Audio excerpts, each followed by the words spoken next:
Vale dizer que o sol vai brilhar, levando alegria no ar. 98.7 Rádio NSC, a rádio que fica com você.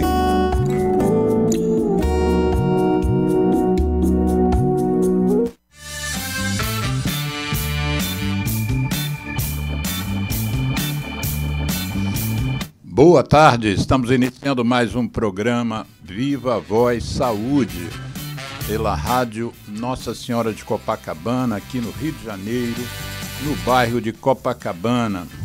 Hoje é dia 19 de novembro de 2022, uma data marcante por ser a véspera do início da Copa do Mundo de 2022 no Catar, que começa amanhã, com a transmissão do jogo Catar e Equador, às 13 horas da tarde.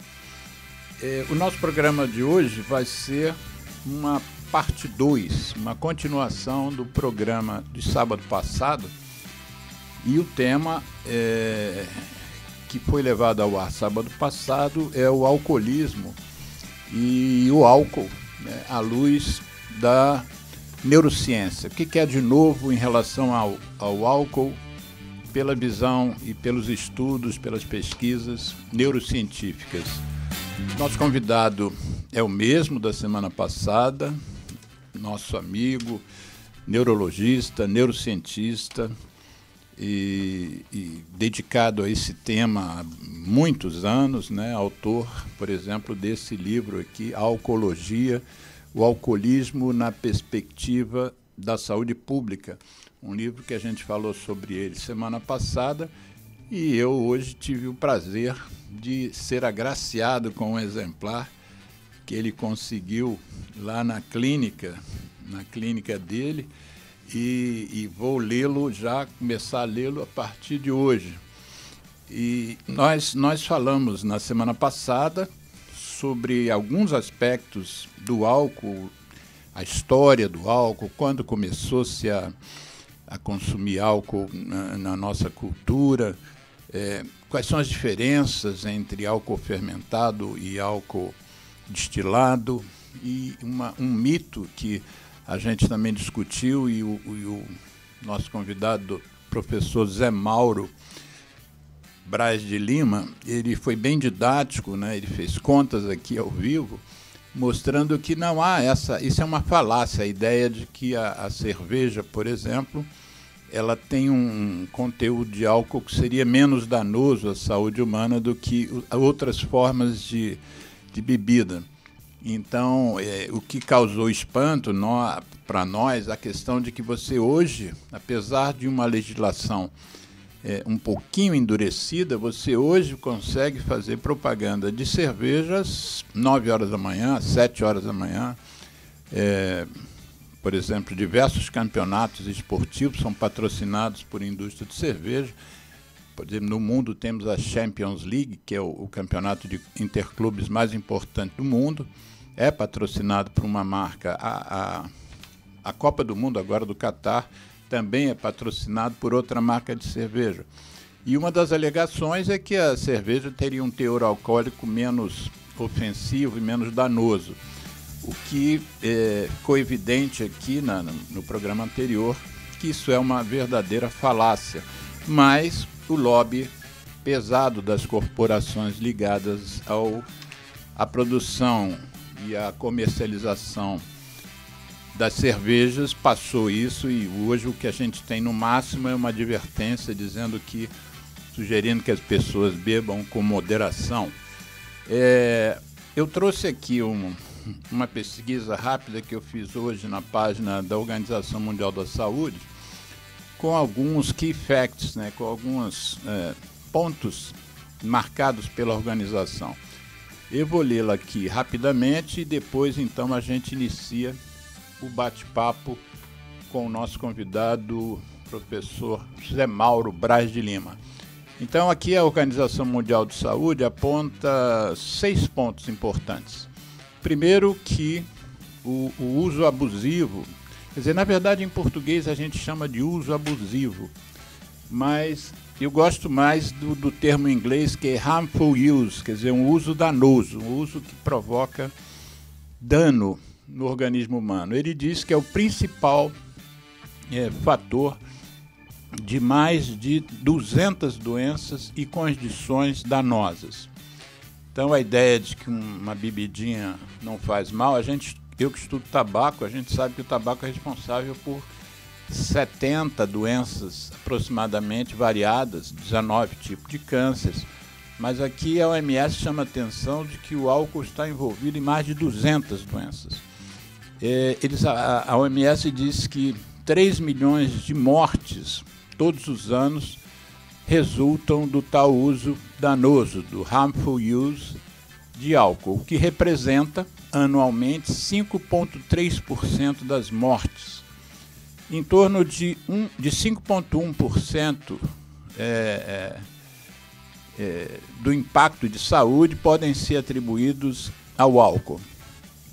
Além disso, para além das questões sanitárias, para além das questões de saúde, o uso danoso do álcool traz problemas sociais e econômicos, perdas econômicas, não só para os indivíduos, mas também para as sociedades. Mais um ponto que a OMS aborda, dizendo que o consumo de álcool causa morte e incapacitação em momentos em que as pessoas ainda são jovens. Por exemplo, eles dizem que em pessoas entre 20 e 39 anos, aproximadamente 13,5% das mortes são atribuíveis ao álcool. Então, a questão que a gente está trazendo aqui não é uma questão menor, não é uma questão de dogma, não é uma questão, enfim, religiosa, não é uma questão cultural. Nós estamos tentando abordar do ponto de vista médico, sociológico, antropológico e político também, por que não dizer. Mas um dos motivos da gente estar fazendo essa segunda parte do programa é porque o título do programa de sábado passado e que se mantém hoje é o que há de novo à luz da neurociência em relação ao álcool. E no programa anterior, como nós abordamos muitos aspectos relacionados ao álcool, ficou faltando exatamente a questão título, que foi proposta, inclusive o título foi proposto pelo nosso convidado, José Mauro. E eu vou colocar um link do programa anterior nesse nosso programa de hoje. Quem está nos vendo pelo YouTube ou quem vai nos ver em outras plataformas como Facebook e outras, o Twitter, eu vou colocar o link do programa anterior para a gente não ter que repetir boa parte do que a gente mencionou antes. Mas, de qualquer forma, eu queria que o nosso convidado se apresentasse rapidamente. Quem quiser saber mais da história dele profissional e a paixão dele por esses temas, vai lá no programa anterior. Mas quem estiver vendo pela primeira vez esse bate-papo, José Mauro, se apresenta aí para os ouvintes. Bom, mais uma vez, eu agradecer o convite ao Alexandre. Mais uma vez, eu vou dizer que a gente que agradece você. Eu agradeço, que é sempre uma oportunidade, e o valor da divulgação da ciência, que é importante. Não só valorizar a ciência, como divulgar. Sim. E socializar as informações da ciência, da saúde, da educação, quer dizer, de todos os campos da ciência. No que me toca, especialmente da ciência médica e da neurologia e da neurociência. Então, e para a nossa visão, como já nos falamos, né, Alexandre, você tem a dedicação na área do tabagismo, sabe qual é o impacto disso, os prejuízos, né? Mas tem todo um contexto sociocultural e político envolvido, e econômico. E no álcool é a mesma coisa, ou até pior, né? Porquanto que no álcool é uma droga como cigarro, uma droga lícita, reconhecida como lícita, mas ela é pior do que isso, ela é banalizada. Sim. E desde os últimos 20 anos, quando surgiu a lei que proibia a propaganda de álcool dentro da campanha antitabagista, que já vem dos anos 70, o conhecimento dos prejuízos do álcool também vem dos anos 70 até antes, que a Organização Mundial de Saúde fez uma grande reunião pela ONU, junto com a ONU, em Nova York em 62, quer dizer, considerando o alcoolismo uma doença da maior importância.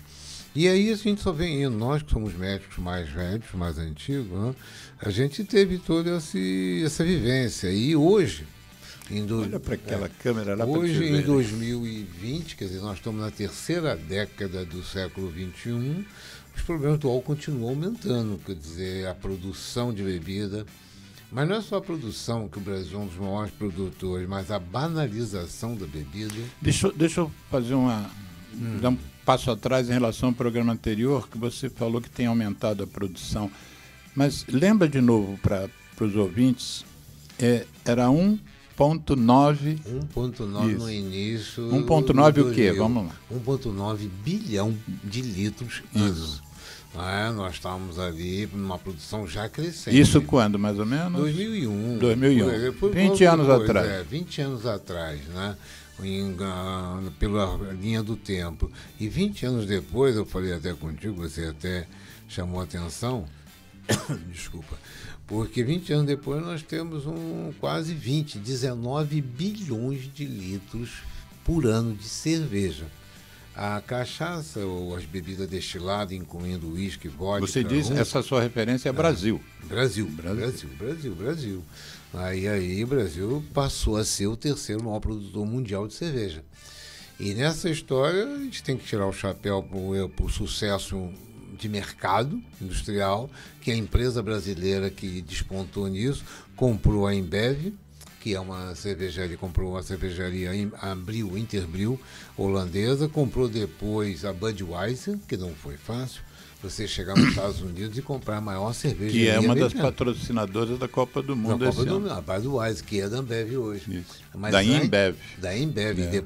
Mas era um ícone nos Estados Unidos, lembra? Era. Até na Lua tinha uma garrafa, uma latinha da Budweiser, a Bud. A Bud. Então, até carinhosamente chamada de Bud. De Bud. E depois comprou a Saab Miller, que é a maior cervejaria do mundo, com sede em Londres e na África do Sul. Então, as 3 maiores cervejarias despontando no mundo foram compradas pela nossa brasileira, o que é para tirar o chapéu do ponto de vista de sucesso comercial. Você, no programa passado, também ressaltou que pela Forbes, das 5 maiores fortunas do Brasil, 3 são da Embev. 3 são sócios parceiros da Embev, né? Hoje não é mais assim, mudou um pouco, né? Isso foi há 5 anos atrás. Isso foi há uns 5 anos atrás. Eu vou até pesquisar aqui se já tem essa revista Forbes eu tenho. Posso até dizer que eu comprei porque eu vi aquilo ali e me espantei. Espantei é o tal do sucesso, mas já em 2017. Agora, o que é importante, né, que você também chamou a atenção, foi quem bebeu. Quem bebeu esse volume enorme, de 10 vezes mais. Sim. E aí eu te falei, as pesquisas, levantamento, um em 2006, outro em 2012, que foram feitos por a universidade, a Unifesp e a USP, quer dizer, foram 2 centros grandes e grande respeito.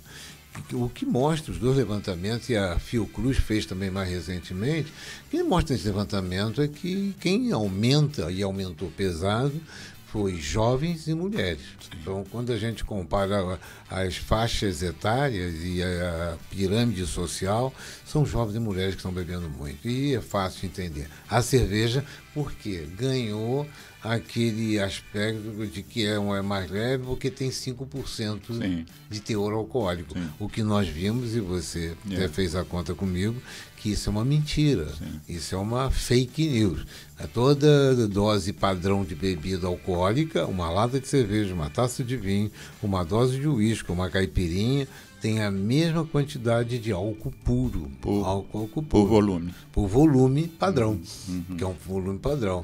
Então, nós estamos diante de uma situação que antes foi bem reconhecida pelo tabagismo, mas houve um ativismo efetivo com resultado, mas nós não fazemos isso com o álcool. Sim. O álcool, então, como você falou, o levantamento que você fez agora da Organização Mundial de Saúde, ele está entre as 4 maiores causas de morte do mundo, quando a gente considera a morte clínica, por doenças diversas, que causam mais de 60 tipos de doenças, aí que se for numerar. Mas a gente não numera o politraumatismo. TCE, TRM, politraumatizados, que vem dos acidentes, Sim. sobretudo do trânsito.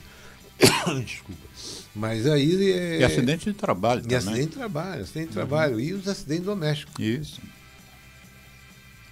Acidente doméstico, violência doméstica contra a mulher, contra a criança. Possivelmente... A violência interpessoal também. Né? Interpessoal. Uma discussão de dois alcoolizados. Se não tivessem alcoolizado, talvez não saísse nada. E isso tem uma música linda que você conhece melhor que eu, que é a música do Gilberto Gil. Um Domingo no Parque. Sim. Olha, é José, é João, Isso. é a rosa, o sangue da rosa, o espinho da rosa feriu Zé. E quer dizer, isso aí mostra o interior, mostra a nossa cultura, que o Brasil tem essa história. Jorge Amado também, tem o Quincas Berro d'Água, tem toda uma escrita não só no Brasil, mas no Aliás, mundo. Quincas Berro d'Água, quem puder assistir, eu recomendo, porque é uma obra-prima aquilo. Paulo José. Como protagonista. Aquele merece, né? Aquele merece aqui Estou vendo o DVD lá em cima da minha estante, na cara, assim, que eu fiz uma arrumação no escritório, eu achei o DVD e vou vê-lo nessa semana. Então você que tem toda essa bagagem e essa visão, essa cultura médica em relação ao álcool e tabaco, se pudesse fazer uma coletânea de filmes falando sobre álcool, teria bons debates. Eu criei uma página agora no Facebook, né? Sobre cinema e tabaco. E aí eu estou colocando pequenos trechinhos de filmes. A capa da página é o Casablanca, o Humphrey Bogart. Humphrey Bogart, que faz aquelas tragadas fantásticas. E a foto do perfil é a Hepburn, a bonequinha de luxo. Bonequinha de luxo. Com aquela piteira. Com aquela piteira que nós chegamos a falar por isso. Mas eu sugiro que você faça isso. Não, eu queria fazer. Eu não tenho essa competência que você tem. Então, vamos fazer junto, então. Diante do público, então você assume, você ter o ajudante. Tá certo. Você lembra do James Bond, quando ele pediu aquele champanhe, que era Dom Perignon, eu não sei como é que era, mas era propaganda, era merchandising. Merchandising, claro. O que vendeu, né? De Perignon. E o que vende ainda hoje, nas novelas ou nos filmes, você mostrar levemente. Sim.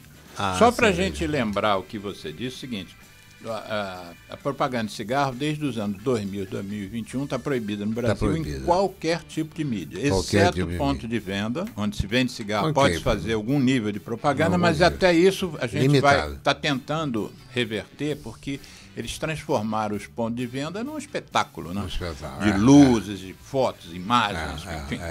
Mas você citou que a cerveja, que é proibida, a bebida alcoólica é proibida, a publicidade.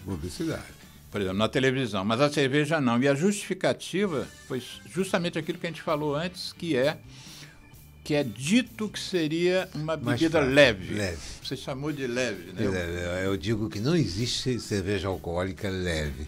E mostramos aqui, que você fez aquela conta, é uma regra de 3 dizendo que todas elas têm a mesma quantidade de álcool puro. Sim. É fácil de ver. Sim, mas os parlamentares deveriam saber disso. Sabiam. E meteram essa lei, essa emenda, não sei exatamente como é que foi o processo. Agora, e aí é que eu te pergunto, Alexandre, porque fomos falando, com o tabaco houve uma conscientização maior. Sim. Agora, e a sociedade? A sociedade não foi enganada só pelos parlamentares, porque fica fácil a gente jogar a culpa neles. Hoje no Brasil é fácil, né? Agora, a sociedade ficou quieta, os médicos também, as universidades, os centros de pesquisa.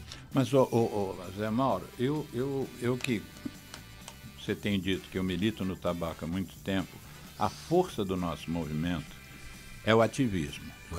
Mas o ativismo só obteve essas vitórias porque conquistou a ajuda de parlamentares.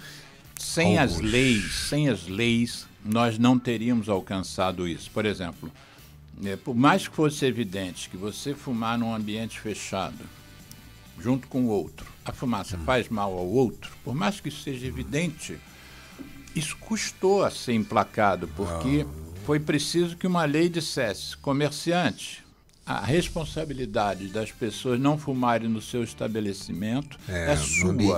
E a multa vai ser sobre você, não vai ser sobre as pessoas.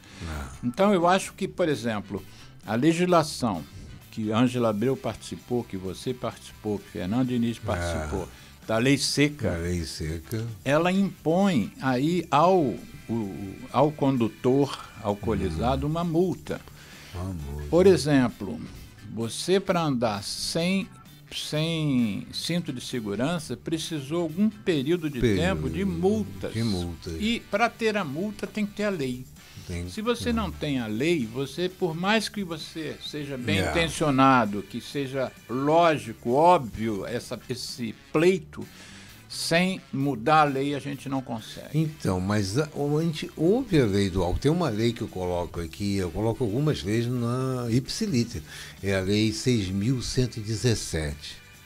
Alexandre, essa lei foi feita, ela foi assinada em 2007. Sim. No segundo governo, 15 anos atrás. No segundo governo do Lula. É uma lei fantástica. Essa lei eu coloquei aí, e eu coloquei também a chamada Carta Europeia de Combate ao Álcool. A Carta Europeia, que foi feita em 95 em Paris. Essa carta traz, então, recomendações que essa lei incorpora. Fantástico. Então, tem uma Carta Europeia e tem uma lei de 2007. Essa lei está aí, tem tudo. Eu coloquei no livro a lei ipsiliter, né? Mas não dá efeito. Não dá efeito porque aquilo que você falou, o ativismo, e aí eu conto com o seu programa tem uma mobilização e feita por você, que é um ativista do tabagismo. Se a gente tivesse metade do sucesso no tabagismo em relação ao alcoolismo, a gente estava muito melhor. Então essa lei que proibiu a propaganda do cigarro foi a mesma lei que proibiu a propaganda da cerveja, quer dizer, bebida alcoólica de 5% de teor alcoólico. Mas isso foi feito uma confusão e um imbróglio por interesses diversos, interesse sobretudo da indústria que vende, porque é o maior, e por leniência dos legisladores. E por leniência também do controle, que tem órgãos do Ministério da Saúde controlador. E o Ministério da Saúde sabia disso. Sabia, e a sociedade, os médicos também sabem. Zé Mauro, você sabe que no tabaco a gente tem plena consciência, não só no Brasil, mas globalmente. O tabaco ainda é o problema que é, porque ainda mata 8,2 milhões de pessoas por ano, né? Ele ainda é o problema que é por causa da interferência da indústria. Qualquer lei, qualquer movimento que você faça, a indústria interfere com formadores de opinião, com parlamentares e até com cientistas, como você falou. Com cientistas, exatamente. Vai fazer um relatório de 1000 páginas. Né? Certamente, essa lei, por exemplo, que permite a cerveja ter propaganda de manhã na televisão, ela só saiu desse jeito porque a indústria interferiu e parlamentares aceitaram a interferência. Então, às vezes, não há lei permitindo, o que é ausência de lei. Exato. Não há lei permitindo, há lei proibindo. E por propaganda. Não há emenda que diz. Não há uma emenda. Não. E o supermercado, todo supermercado, quando faz suas propagandas de promoção mundial na televisão, traz lá depois um pacote. Aí não é propaganda da indústria de cerveja, é propaganda do supermercado. Mas dentro de seus produtos, para botar no carrinho, e a cerveja é está entre os 10 produtos que frequentam o carrinho de compra. 10 produtos? Em cada 10 produtos tem cerveja. E na pandemia isso aumentou. Sim. Não digo cerveja, digo vinho e outras bebidas alcoólicas, mas a cerveja é a nossa principal. Vamos fazer o seguinte, eu não quero cometer aqui o mesmo desvio. Eu viria sábado que vem também. Porque senão nós vamos ter que fazer o programa sábado que vem. A proposta do título do programa, Álcool à Luz, o que há de novo? Álcool e cérebro, né? O que há de novo à luz da neurociência. Vamos embarcar nesse tema agora, foi o tema que você propôs, o título você que deu, e eu vou te fazer então essa pergunta. O que há de novo em relação ao álcool e cérebro à luz da neurociência? É importante, interessante é porque o que há de novo é o que traz a neurociência, o desenvolvimento, como eu te mostrei, né? O livro da própria Organização Mundial de Saúde em 2004. Né? Esse livro, em 2004, ele traz... o título do livro em um francês, resumo, né? Neurociências, uso de substâncias psicoativas e dependência. A gente fala toda hora em substância psicoativa. Fala o que é a substância psicoativa. É toda substância que ingerida tá? Ou inalada ou consumida de qualquer modo, ela vai circular no organismo e principalmente sobre o cérebro, provocando alterações cognitivas, comportamentais, tá? E de problemas emocionais. Então, elas têm que atuar no cérebro nessas áreas. Alterações cognitivas. Cognitivas comportamentais. Alterações que mexem com o juízo crítico, com a inteligência, com a noção, com a consciência. Tá?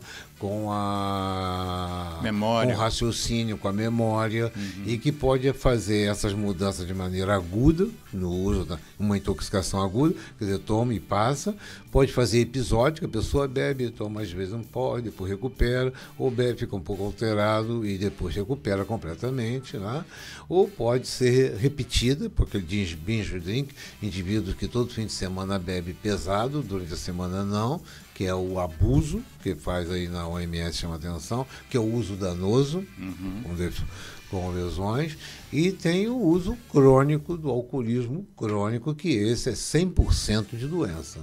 Um abuso, eu costumo dizer, que vai para quase 100%, dependendo do tempo, mas você tem 80% de possibilidade de doença séria. No uso, só no uso não temos doença, como explicamos aqui da outra vez, mas tem o uso de risco. E tem o uso de pessoas que têm sensibilidade. Tem pessoas que, se eu tomar uma dose, eu fico meio tonto.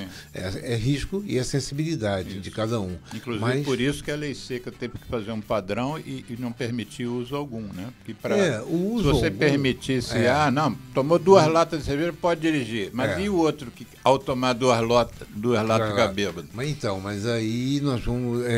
eu trouxe, como eu te falei, participei muito na construção da lei seca pelos eventos anteriores. Está aí, como você já falou, a Ângela vir aqui, vai ser importante, que a tese de doutorado dela foi exatamente sobre isso. Né? E quando a gente coloca o programa tomando como exemplo países sérios como França, Espanha, Alemanha, Inglaterra, próprios Estados Unidos, nenhum adotou álcool zero, tolerância zero. E, no entanto, lá diminuiu o número de mortes por ano. Aqui adotou álcool zero quando nenhum país adotou álcool zero. Quer dizer, adotou, o Japão adotou e tudo. Mas eu acho que foi mais uma jogada, porque, na verdade, que nós já falamos aqui também, a lei seca, aí é o problema já da ciência. Eu não tenho motoristas, a grande maioria dos motoristas não são dependentes químicos. Os motoristas que bebem nem sempre ficam embriagados. Tem uns que ficam, não conseguem nem sair do carro. Tá? Mas o problema é aquele negócio do abuso, que o indivíduo bebe num bar, num jantar, numa festa, numa balada, pega o carro e o álcool provoca o efeito, aí a neurociência, provoca um efeito principalmente a nível de lobo frontal, a nível da área pré-frontal, que é uma primeira área mais sensível à ação das moléculas do álcool, por causa de uma hierarquia neurofuncional que está também entre os princípios neurobiológicos que é explicado. Então, esse é que é o grande perigo, é o indivíduo que bebe e abusa. Então, ele bebe um pouco, aí ele desinibe, ganha coragem, entre aspas, não respeita a lei, porque perde o juízo crítico, não pensa no amanhã, no que pode provocar, e cria um certo grau de irresponsabilidade, exatamente pela perda do juízo crítico irresponsável. Então é capaz de fazer racha, fazer alta velocidade, ultrapassar sinais, passar pelo acostamento. Então esse indivíduo é o principal protagonista que atropela e mata. O Jorge Jaber, psiquiatra que você conhece bem, que também tem relação lá com vocês na ABAD, na Associação Brasileira de Estudo de Álcool e Drogas, o Jorge Abiad já esteve aqui, mas o que eu ia mencionar não foi aqui que ele disse, foi uma matéria na Globo News, que eu até peguei o videozinho. Quando eu editar essa nossa entrevista de hoje, eu até vou tentar botar isso, é coisa de 30 segundos.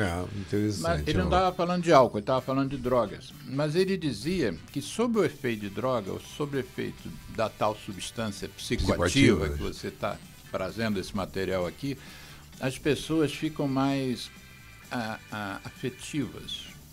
E nessa afetividade, muitas vezes, aquilo que você falou também, deixam de usar o preservativo na hora de fazer sexo. Então, muitas infecções, né, muitas infecções pelo HIV e outras doenças sexualmente transmissíveis, é justamente nesse momento de o efeito de uma droga em que o amor é lindo e o mundo é maravilhoso. Para que eu vou me preocupar com isso? Então tem trabalhos sérios, isso é dos anos 90 e no início dos anos 2000, até aquele que é um animador importante, apresentador, que é o Serginho.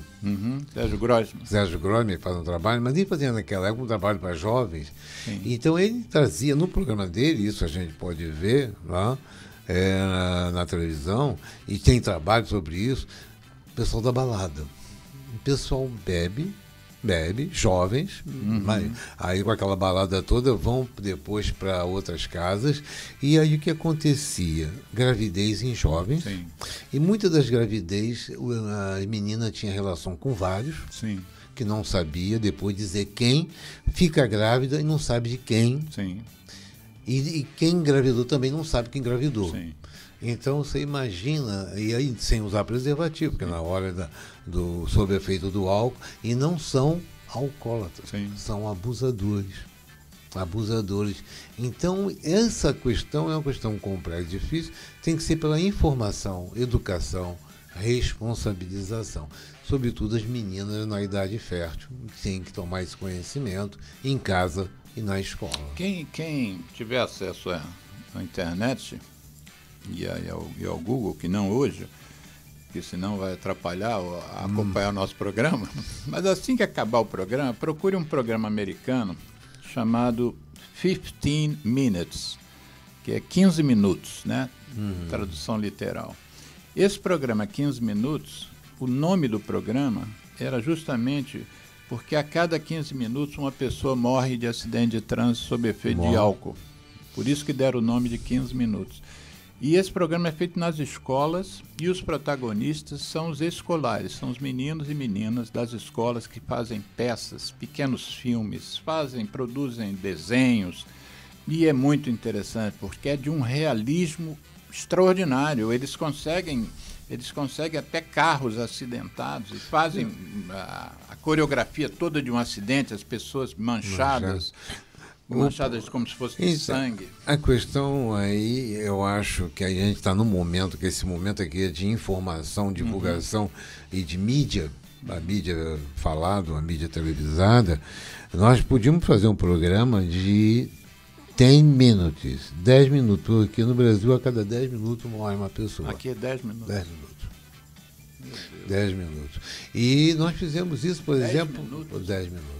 Nós devemos estar matando hoje em torno de 40 e poucos mil, já chegamos a quase 50 mil mortes. Sim. E esses são os dados que formaram a lei seca, que justificaram a lei seca, que o ministro Tarso Genro, quando lançou, nós estávamos lá em Brasília, ele lançou a lei muito justificadamente. E aí, anos depois, nós fomos para o STF, que eu te falei também, fomos dizer que a lei seca não podia ser só a Blitz. Aquela cena da Blitz, televisada, show, bonita, né? Mas tinha que ter informação, isso que nós estamos falando, informação de quem? Dos órgãos competentes, das autoridades, criar um escritório, e tem vários. Eu tentei fazer isso na época, até com o Hugo Leal, quando ele estava presidente do Detran, que o Detran é um órgão muito político, né? Mas chamar o pessoal de competência, e aí faria um escritório, um laboratório de informação. E hoje, com a mídia, fantástico. A informação, a educação, que seria na escola, não por policiais, que é alguma coisa boa, é melhor do que nada, mas seria para os professores. Então nós teríamos que empoderar os professores para eles, na sala de aula, no dia a dia, fazer o que você falou. Nas escolas tem aula sobre segurança do trânsito. As autoescolas, aí sim, tinha que ter uma lei, que não tem. A autoescola, quando estiver dando aula para formar o condutor, o motorista, ter 1 hora ou 2 horas para falar sobre álcool, droga e trânsito, segurança viária. A conscientização é a campanha não só na semana de 18 a 25 de setembro, que é a Semana Nacional do Trânsito, mas todo ano falar sobre isso, fazer bandeiras com isso. A fiscalização, a gente já faz, que é a lei seca, não precisa, mas o 5º passo, que eu chamo isso de 5 passos, Só que isso não colou os 5 passos. E o 5º passo eu fiz com um deputado, aliás, 2 deputados estaduais na Alerj do Rio, uma lei falando do juizado especial de crimes de trânsito, porque não era novidade, isso tem em Brasília, uma promotoria que funciona, promotoria especializada em crimes de trânsito, para poder julgar os crimes de trânsito. Acidente de trânsito com vítimas fatais tem que ser julgado de outra forma. Eu ainda acrescentaria essa sua reflexão dos atores que deveriam estar envolvidos nisso. Eu tenho uma pretensão que ainda não é realidade no Brasil, dentro do movimento contra o tabaco, e contra o álcool, chamado de protagonismo juvenil, né? Eu acho que há experiências exitosas em que você disse empoderar os professores, mas eu estenderia empoderar lideranças jovens, para que esses também, por exemplo, no caso do tabaco, como o uso já começa em 12, 13 anos de idade, você tem que ir lá na base mesmo. Então, meninos, por exemplo, de ensino médio, empoderados, podiam ajudar crianças menores e adolescentes no início da adolescência a ser informados sobre o cigarro, por fala dos meninos mais velhos. No caso de, como você só pode tirar carteira com 18 anos de motorista, talvez fosse interessante que universitários que já têm a experiência de dirigir, esses sejam também protagonistas em relação a meninos do ensino médio. Para ir numa escola. Uma escola de gente que ainda não tirou carteira, não dirigiu ainda, já está bebendo, né? Porque os meninos estão bebendo cedo. Mas ainda não, abaixo de 18 anos. Isso, mas não estão, salvo raríssimas exceções, não estão dirigindo. Então eu acho que esses meninos universitários e meninas, eu digo meninas porque nós somos avós. Nós somos avós deles. Eles podiam também estar chegando e levando a boa nova da direção sem álcool. Então, nós já fizemos isso. Foi bom você tocar nisso, porque no dia 28 agora, segunda-feira, eu vou estar fazendo um evento, porque o Rotary Club, que é uma entidade mundial, tem mais de 100 anos, né? E tem trabalho fantástico, o Rotary Club. Nós fizemos um trabalho, não foi com álcool total, tentei fazer o álcool, mas ficou a SAF, Sino Alcoólica Fetal. O primeiro foi o Rotary Club Botafogo, que eu sou enormemente grato, e foi graças a um trabalho do Rotary junto com outras entidades, mas sobretudo um protagonismo do Rotary que levou à questão da conscientização, ainda não ideal, mas sobre o consumo de álcool em meninas grávidas, mulheres grávidas e jovens grávidas. Então, quando você falou do protagonismo, uma colega nossa, Marlene, que é Manso, que é uma colega muito ativa, e que nós estamos hoje com uma comissão no Rotary Club Rio de Janeiro, e mais do que isso, no Distrito Rotárico 4571, que eu fui rotariano, né? Esse distrito pega Rio e São Paulo. Parte do Rio, parte de São Paulo. Então, nós estamos no dia 28 para fazer uma palestra, uma conferência sobre a prevenção da síndrome alcoólica fetal. No dia 28, às 19 horas. E aí é aquilo que você falou, esse protagonismo. E que está entrando uma entidade de empreendedorismo social, que é o Rotary, o Lion, mas o Rotary tem esse empreendedorismo, inclusive um trabalho fantástico na poliomielite. Sim. Que erradicou a poliomielite, naturalmente com muitas ações, mas o Rotary tem esse papel. Então, isso que você falou, eu acho que nós temos já algum eu vou juntar um material e te mando desses vídeos, dessas coisas. Falar em Rotary, tem um campeão de audiência nosso aqui também, que já veio o programa como você várias vezes. Ele é endocrinologista, Isidoro Pluminhan. O Isidoro faz questões ligadas ao diabetes com o apoio do Rotary. Então nós temos apoio do Rotary. Tem 15 anos, o Rotary, na época, foi o Rotary Botafogo, então eu tive ajuda de pessoas da nossa idade, tá? Mas foram pessoas assim, que eu posso nomear aqui, porque foram fundamentais, como Conceição, Nélio, Simone, a Marlene, Maria Otávia, um grupo de pessoas que iam no hospital comigo para me ajudar a fazer um ambulatório de SAF, porque nós criamos o primeiro ambulatório de SAF no Brasil. Bom, e talvez... Deixa eu te interromper para esclarecer os ouvintes. E dá uma indicação também. Essa sigla que o nosso convidado está usando, SAF, é Síndrome Alcoólica Fetal, que é uma síndrome que só acontece no feto, né, quando a mãe usa bebida alcoólica durante a gestação. Traz uma série de consequências negativas para o feto, desde a questão cognitiva, a questão até o formato do rosto, né? É alterado. Atrás do movimento. Então, nós fizemos um programa aqui sobre SAF, se não me engano. Você deve estar aí gravando. No 2000, está no YouTube. Em 2019, se não me engano, e eu vou colocar esse link, porque eu acho muito importante, ótimo, porque manda pra mim que eu vou. É um tipo de problema, assim, se você não usar o álcool na gravidez, se a mulher não usar, não tem a síndrome. Então, te dá uma notícia que está fresca, né? Nós estamos agora com uma lei que já saiu, está sendo homologada, vai ser homologada, mas tem uma cidade, um município chamado Serrana. Falei contigo? Não. Serrana foi aquela cidade que o Butantan escolheu durante a pandemia de Covid-19 para fazer um experimento fantástico que ganhou repercussão mundial. Então, Serrana é uma cidadezinha brasileira com 50 mil habitantes e que o Butantan foi lá e vacinou todos os adultos. Vacinação de 100% dos adultos. Foi fantástico esse trabalho, porque a OMS mundial, um problema que paralisou o mundo durante 2 anos, Serrana, então, está lá no destaque. E nós tivemos o privilégio e a sorte de colegas de Serrana nos convidarem, e nós fomos lá, colocamos o programa da SAF em Serrana. Já que com 50 mil, eu posso dizer que em 9 meses eu posso conversar com todas as grávidas e falar para elas não beberem. Quer dizer, se todas as grávidas de uma cidade como Serrana não fizerem uso do álcool durante a gravidez, a incidência de SAF em Serrana será zero. E aí o trabalho chama-se SAF Brasil Serrana. E eu acredito que em 9 meses a gente vai conseguir isso. E o trabalho foi aceito pela Prefeitura de Serrana. E vai começar quando? Isso? Já acabou o trabalho. E já tem, Nós já estamos na fase de elaboração de resultado, relatório e artigos. Então, vou fazer questão de um dos relatórios, copiar para você. E aparentemente o objetivo está sendo alcançado. Foi com sucesso, graças às professoras, porque nós começamos pela área da saúde, aí fizemos eixo saúde, eixo educação e eixo social. Sim.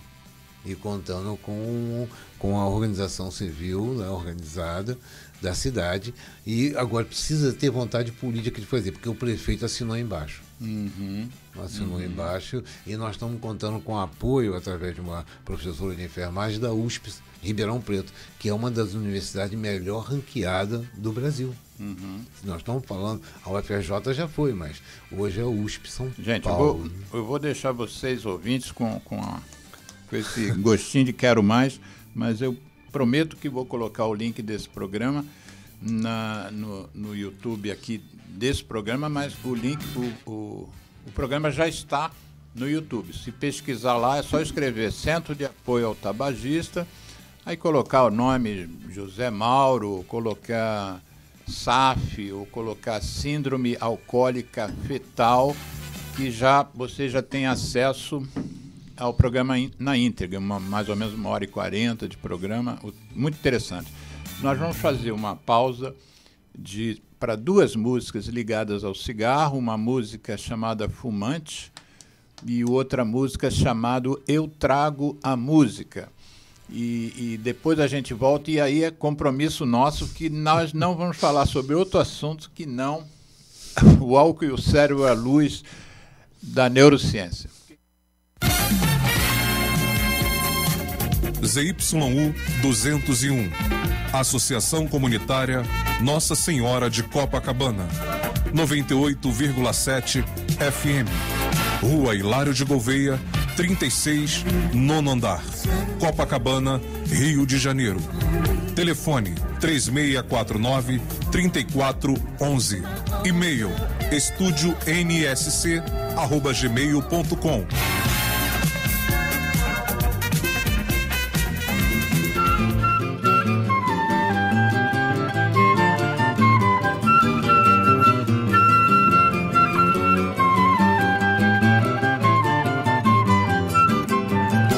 sou fumante à luz do sol e do neon.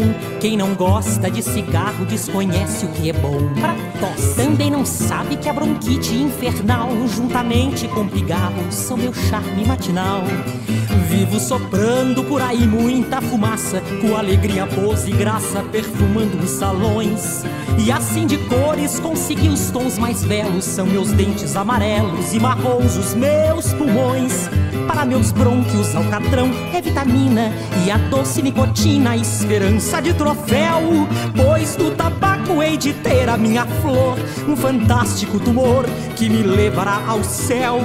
Mas se não ganho, afinal, o caranguejo, ainda há um desejo que eu quero consumado. Já que eu não posso ter de tudo, eu quero parte, pelo menos um infarte pra também ser safenado. A impotência não assusta, camarada, vale mais uma tragada que o prazer sexual. Um enfisema não está fora dos meus planos, pois fumante há muitos anos, o evento é natural. Uma gastrite duodenal, uma esclerose, finalmente em dupla dose, sei que um dia vou ganhar. E vou vivendo assim feliz a minha vida, até que a morte bem sofrida possa então nos separar. Para meus brônquios alcatrão é vitamina e a doce nicotina, esperança de troféu. Pois do tabaco hei de ter a minha flor, um fantástico tumor que me levará ao céu. Mas se não ganho, afinal, o caranguejo, ainda há um desejo que eu quero consumado. Já que eu não posso ter de tudo, eu quero parte, pelo menos um infarte pra também ser safenado. A impotência não assusta, camarada, vale mais uma tragada que o prazer sexual. Um enfisema não está fora dos meus planos, pois fumante há muitos anos, o evento é natural. Uma gastrite duodenal, uma esclerose, finalmente em dupla dose, sei que um dia vou ganhar. E vou vivendo assim feliz a minha vida, até que a morte bem sofrida possa então nos separar.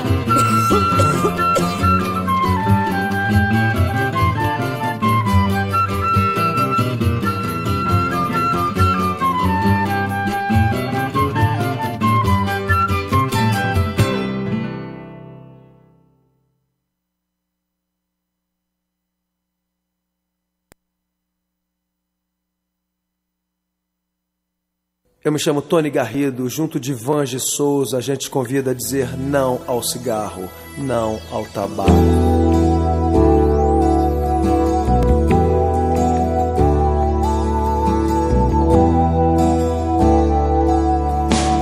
Em meio ao caos da fumaça de tantos carros e chaminés, somado ao ar já pesado, cigarros, charutos e narguilés. É feito estufa, é feito por cada um mais um contra, já são dois a favor. A favor do ar mais saudável, apague o cigarro, acenda o amor. Eu trago a música, soa bem ao meu e ao seu ouvido. Eu trago a música, é o que temos sempre oferecido. Eu trago a música, respiramos melhor o planeta e nós. Eu trago a música, mundo sem tabaco, levante a sua voz.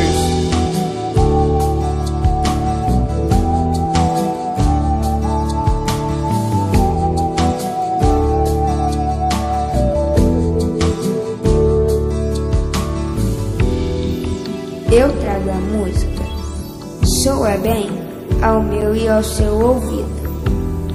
É o que temos, sempre oferecido. Eu trago a música, respiramos melhor o planeta e nós.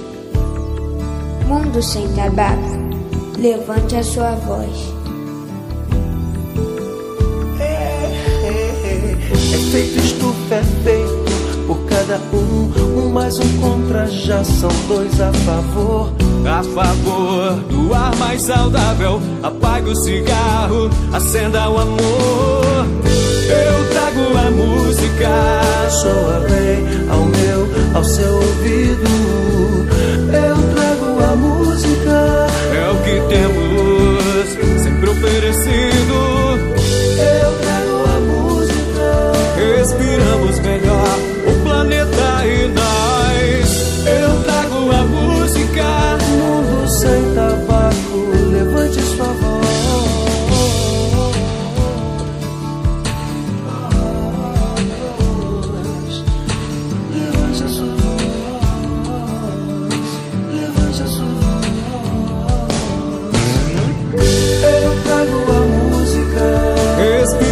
melhor, o planeta renasce. Eu trago a música. Mundo sem tabaco, levante a sua voz. Eu me chamo Vange Souza, junto de Tony Garrido, a gente te convidou a dizer não ao cigarro, não ao tabaco.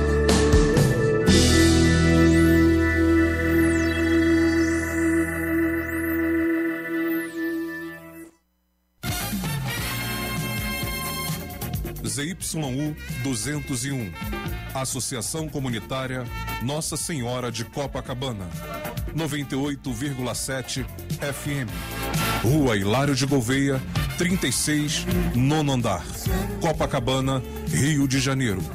Telefone 3649-3411. E-mail estudionsc@gmail.com.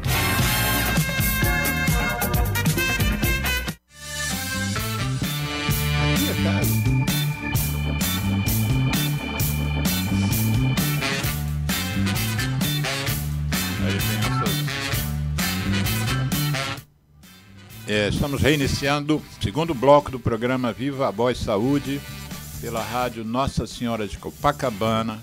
Nosso entrevistado hoje é o professor neurologista e neurocientista José Mauro Braz de Lima. Foi da UFRJ e tem o pós-doutorado na Universidade de Paris. Ele é muito interessado e tem trabalhado de forma diuturna em questões variadas da neurologia e da neurociência, mas com um foco muito grande de dedicação à questão da alcoologia. Esse aqui é um livro que eu acabei de ser agraciado, de autoria do nosso convidado, Alcoologia, o alcoolismo na perspectiva da saúde pública. Então é interessante porque os nossos convidados aqui não só são bem dotados intelectualmente, mas uma das coisas que chama atenção é a paixão, né? A paixão que se nutre por um tema, né? Que não deixa a gente ficar cansado, né? Não deixa a gente esgotar, né? Renova-se sempre a energia, né? A paixão é incrível. Mas o tema do programa hoje é uma complementação do programa de sábado passado, o álcool e o cérebro. O que há de novo à luz da neurociência? Compromisso nosso é que nós não vamos acabar o programa sem abordar profundamente esse tema. A palavra é sua, Zé Mauro. O que há de novo à luz da neurociência? Não vamos nos desviar dessa vez. Não vamos não. Eu trouxe até aqui alguns exemplares para falar da neurociência. Assim, tem aqui um relatório de um livro muito bom, um relatório do livro lançado pela OMS, Organização Mundial de Saúde, a ONU patrocinou, né? Como vocês sabem, os anos 90 foram declarados a década do cérebro. A década do cérebro não é qualquer coisa. Então, essa década do cérebro já veio pelos avanços que a neurociência estava tendo nos anos 70 e 80. Então, a ONU, vamos fazer a década do cérebro, está na véspera do terceiro milênio. Sim. E a ONU faz isso e só publica o relatório sobre isso, que é fantástico, em 2004. Então, antes, nós temos várias coisas sobre neurociência. Esse é um livro que é mais recente, saiu agora, eu comprei durante a pandemia, é de 2019. É um livro que fala The Neuroscience of Addiction, quer dizer, a neurociência da adição. Então, nós estamos vivendo um mundo que precisa clarear mais. Em relação ao título desse livro, né, a neurociência da adicção. Adicção, em português, se escreve com 2 Cs, né? E vem da palavra adicto, que a história que eu sei dessa palavra é que os escravos, quando eram escravos ficavam devendo ao senhor feudal, ao dono da fazenda, e a palavra que se usava tinha uma dívida, ele era adicto ao dono da fazenda. Ele ficava tendo que pagar a dívida. Pagar a dívida ao dono da fazenda, que era até uma forma de prendê-lo, né? Porque ele não tinha dinheiro para pagar a dívida, ele ficava preso ao senhor da fazenda. Que é o trabalho escravo. Então, confirma que é isso mesmo, né? Addiction é isso, é escravo da droga. Sim, aí no caso aqui da droga. Da droga. Aí, então, com essa palavra, aí usando a neurociência, né, e usando também os relatos que começaram a correr no final dos anos 90, porque a Organização Mundial de Saúde começa a falar em problemas relacionados, exatamente, porque aquele é um triângulo que eu mostro, uma pirâmide, que quando a gente fala dependência química, a palavra, e aí já estão falando do cérebro, então a palavra dependência química, ela foi construída nos pilares dos anos 60, dos anos 50, para falar do dependente químico. E o modelo do dependente químico era o alcoolista. Mais do que o tabagista, era o alcoolista. Entende? Então, uma das primeiras organizações fantásticas, organizações que ainda merece o maior respeito, foi o AA.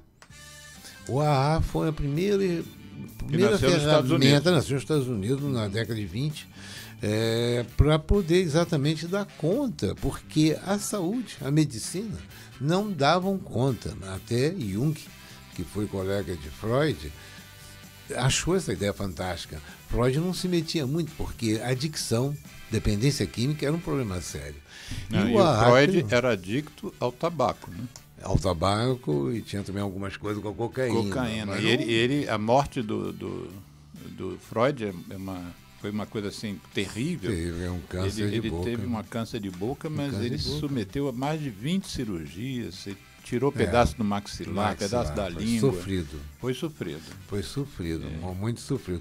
Mas não deixou de produzir. Sim. Eu tenho um dos livros dele, que é um dos últimos, publicado em 1938. Ele morre em 1939. Então esse livro, em 1938, foi um dos mais brilhantes livros dele, que é o modelo científico de uma psicologia. Sim.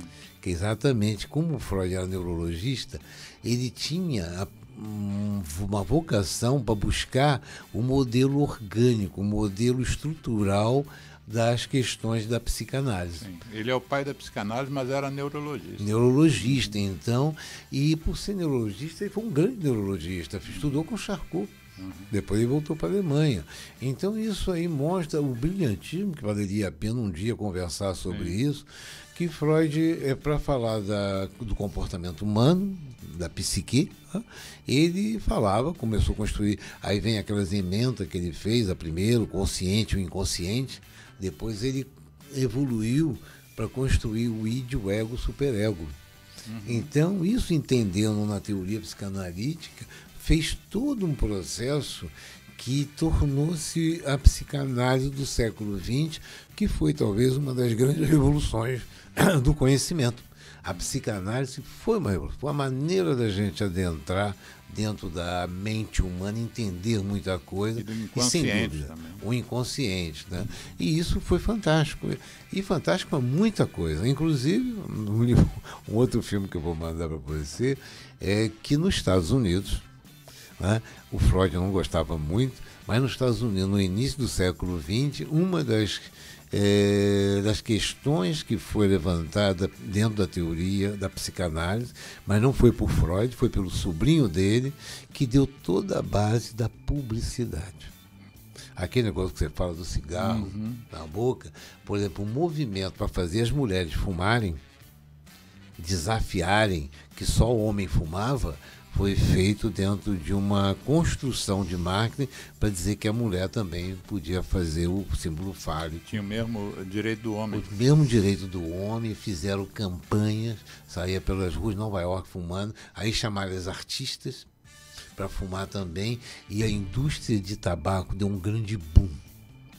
Aí, porque já associou a liberdade feminina, o empoderamento da mulher e o desenvolvimento de uma revolução. Aquele filme que nós estávamos comentando em off, O Café da Manhã na Tiffany's, né, Bonequinha de Luxo, da Katharine Hepburn, foi aquele vestido. A Katharine Hepburn nesse filme usava um vestido preto, chamado de pretinho básico, né?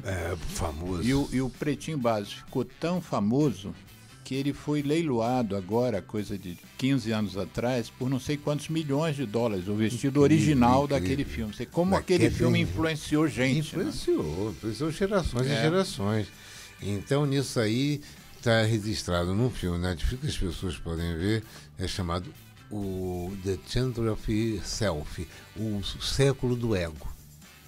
Tu vai adorar, você vai século ver do ego. o século do ego. Você vai gostar. Eu mando para você. Tá bom, manda o link. Bem, vamos voltar ao Sérgio. Isso.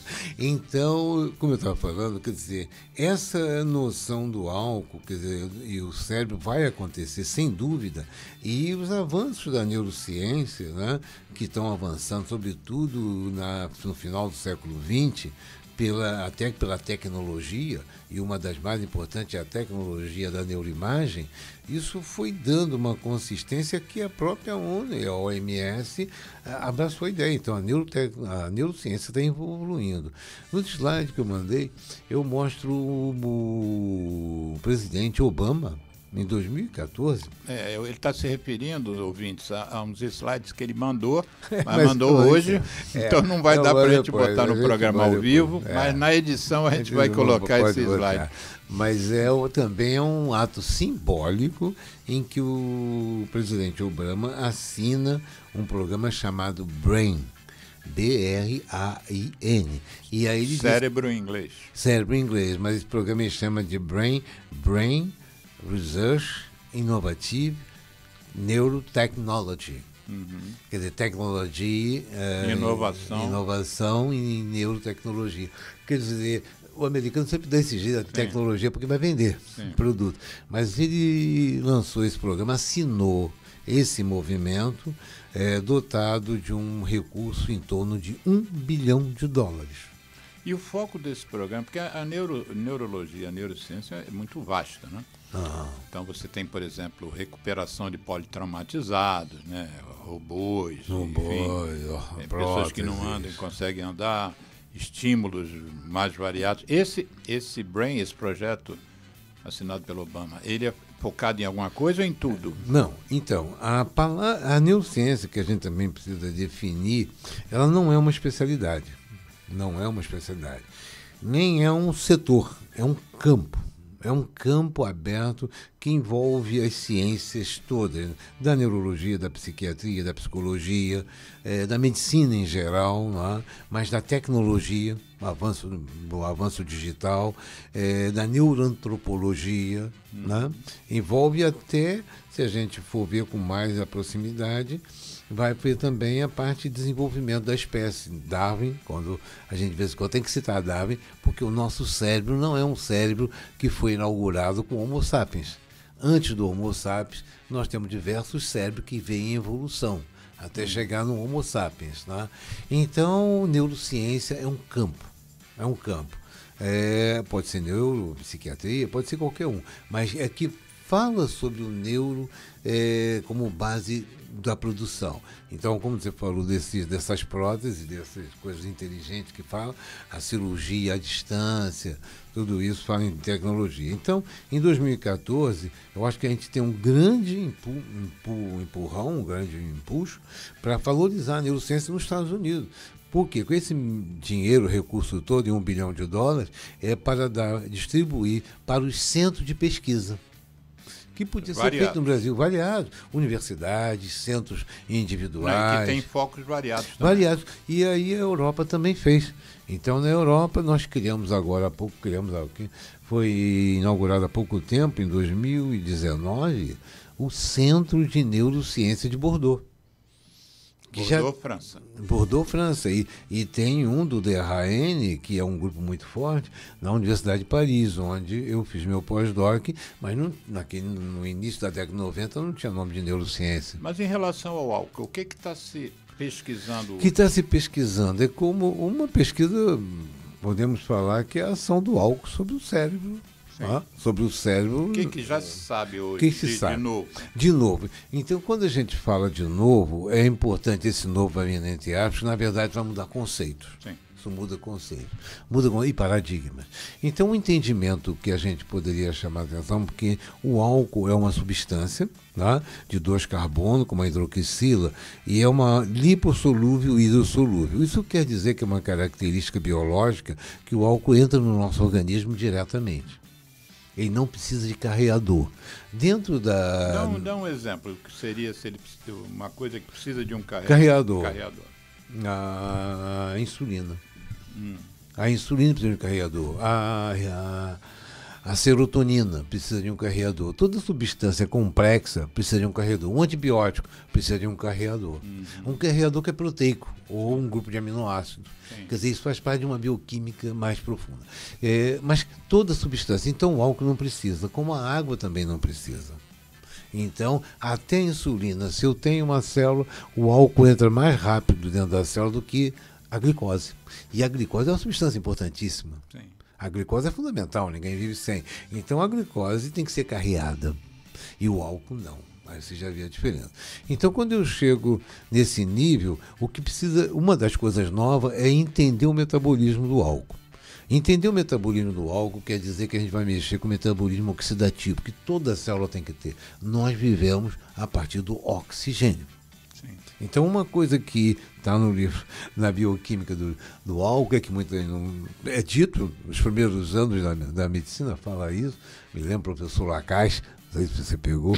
Então, a questão é dizer que o álcool ele é uma substância que entra no metabolismo da célula. E a importância disso é que se eu tiver uma molécula de glicose, uma molécula de álcool, essa entra primeiro na cadeia respiratória, na cadeia metabólica oxidativa. Então, quando bebe, come, o álcool atua. É como no cigarro, o monóxido de carbono, ele entra antes do que o oxigênio. Na hemácia. Que junta o ferro e a hemácia. Então eu vou ver assim, quando eu estou com a hemácia, ela é uma carregadora de oxigênio. Isso. Não é? Porque vem o sangue venoso, rico em gás carbônico, porque o sangue venoso não é rico em oxigênio, é rico em gás carbônico. Isso. Então, quando ele passa pelo pulmão, ele atravessa o pulmão para sofrer uma lavagem. Porque ali no pulmão, o que acontece? A hemácia passa perto de um capilar, e nesse capilar aqui vou ter o alvéolo. Então, quando eu tenho aqui o alvéolo, aqui vai haver uma troca. Como ele está rico de gás carbônico, o gás carbono, o CO2, vem para o alvéolo. Como o alvéolo deve estar rico de O2, o O2 vai para a hemácia. Então, isso é que faz virar o sangue venoso para sangue arterial. Isso aqui é o mecanismo que a gente hematopoético, que a gente aprende rápido. O que acontece com a hemácia? A hemácia chega rica de CO2. Se eu tiver um alvéolo rico em CO2 pela fumaça, vai pegar pouco oxigênio. Aí eu já pego um sangue arterial menos rico. O monóxido de carbono ele é 250 vezes a afinidade com a hemácia.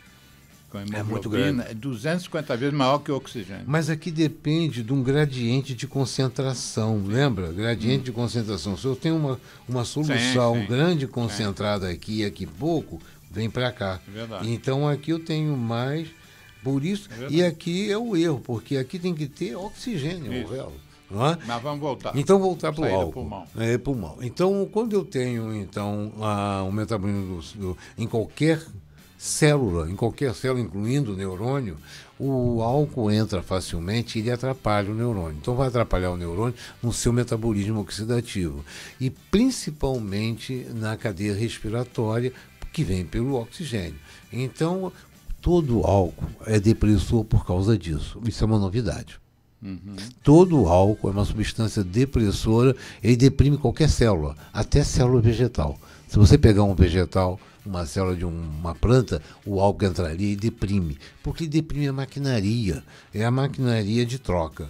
Então o álcool deprime, e aí eu acho que o mais importante disso é para falar porque isso aplica-se à SAF, aplica-se ao acidente de trânsito, aplica-se à violência, aplica-se a todos os problemas decorrentes clinicamente do alcoolismo.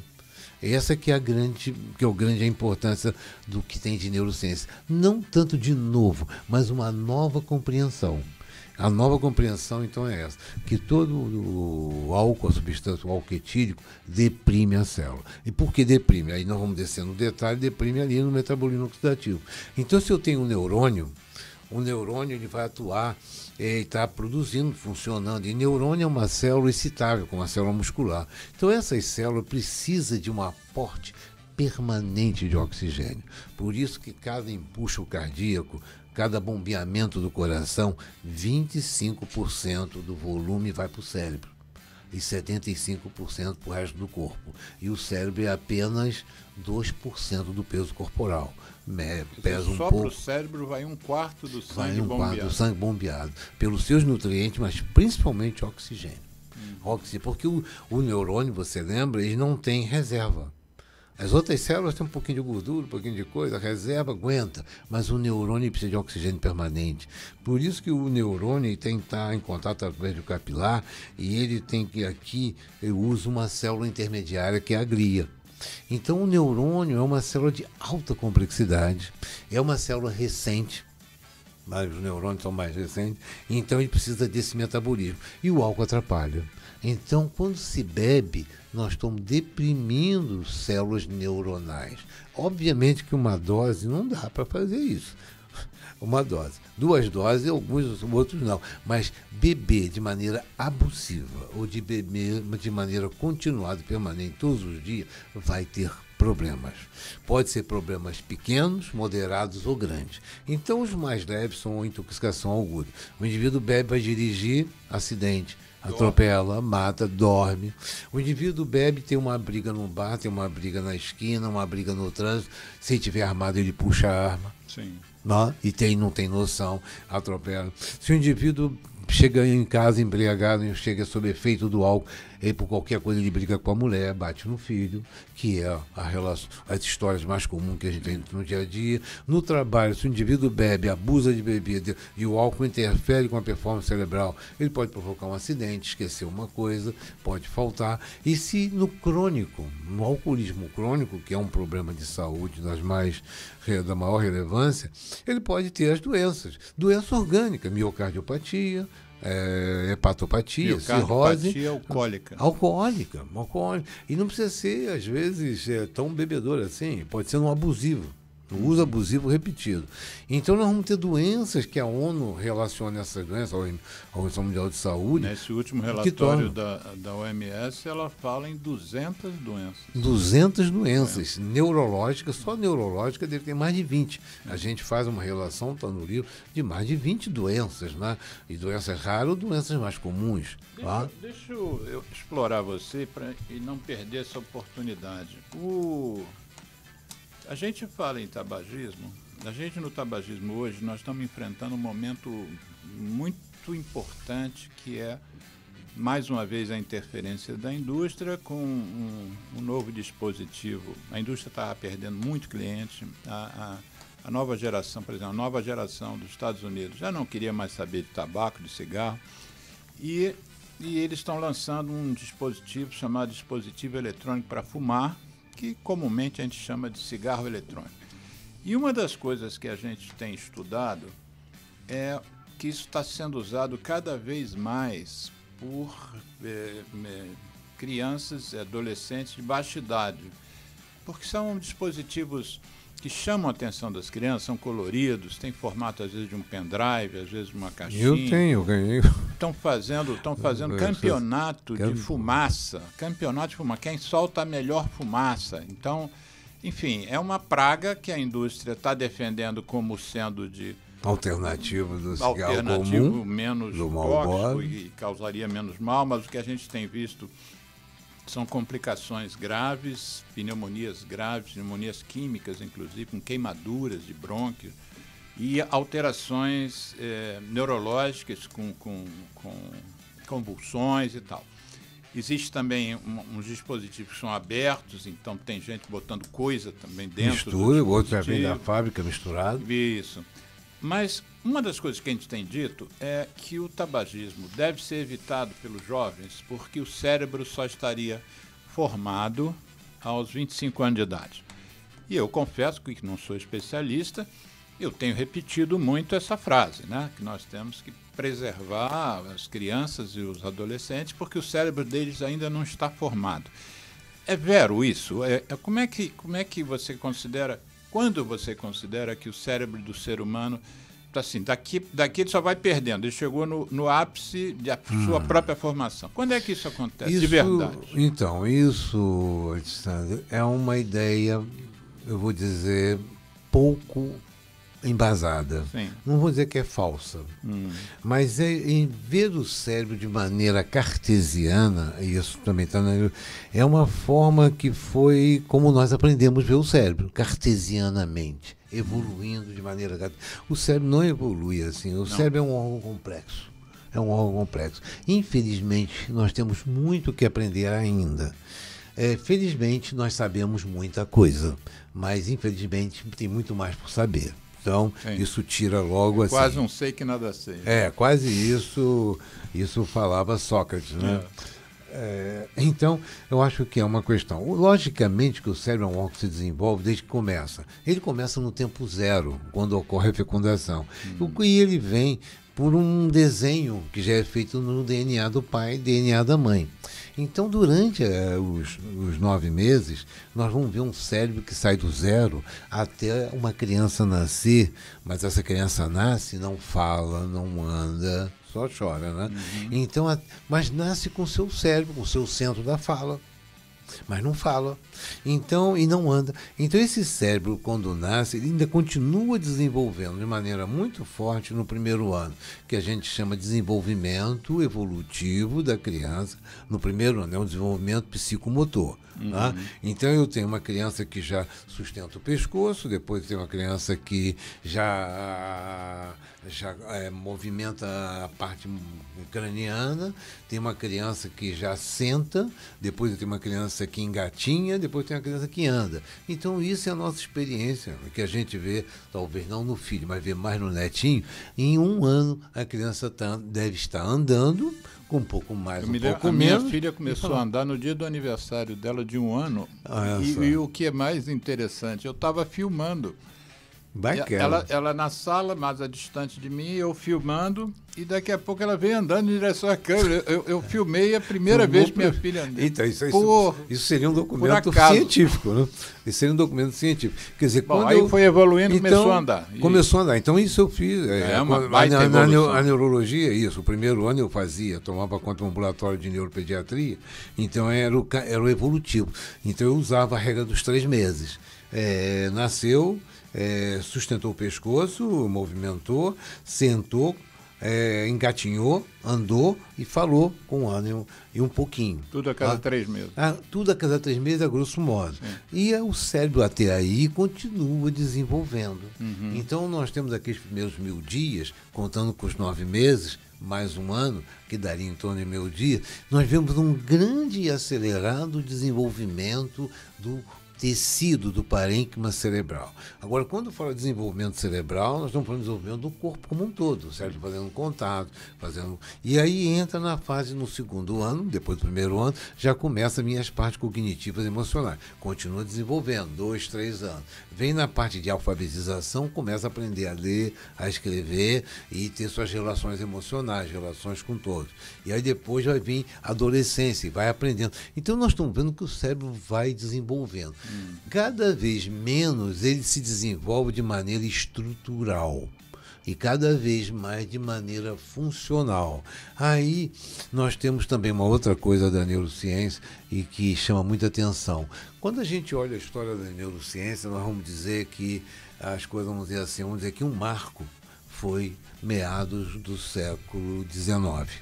Até lá o cérebro é uma caixa preta, pensava que ali tinha os espíritos, alguma coisa, que ainda hoje pode dizer isso, mas não se sabia. Isso? Pensava. E dentro do crânio, tinha espírito ali no cérebro. Não, e pensava também que ali o cérebro, pelo seu formato, era como se fosse um radiador. Porque ele é tão cheio de circulação e passa tanto sangue por ali que era uma forma de esfriar o sangue.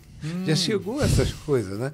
Tem 1000 a função do cérebro seria esfriar o sangue. Sendo que, num dos slides que eu mostro uma questão de uma construção baseada no desenho não é o Leonardo da Vinci, não, Michelangelo, Capela Sistina. Sim. Não aparece aquele dedo? Sim. Fantástico. Quer dizer, o cara naquela época já mostrava. Aí, em cima da figura desse, a figura divina, a gente coloca um cérebro. Aí já mostrando que esse contato estava para vir. Isso foi feito há 500 anos. Se eu não me engano, foi em 1511 que ele fez essa pintura lá na Capela Sistina. A pintura é tão fantástica. Fantástica. O teto é reto e parece que é curvo. Que é curvo.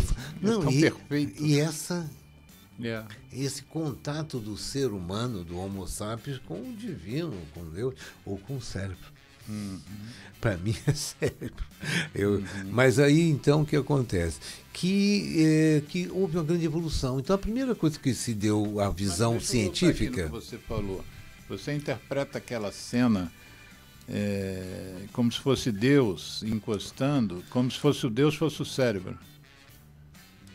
Sem nenhuma heresia e sem nenhum... respeito. Com todo respeito e sem nenhuma ofensa aos credos. À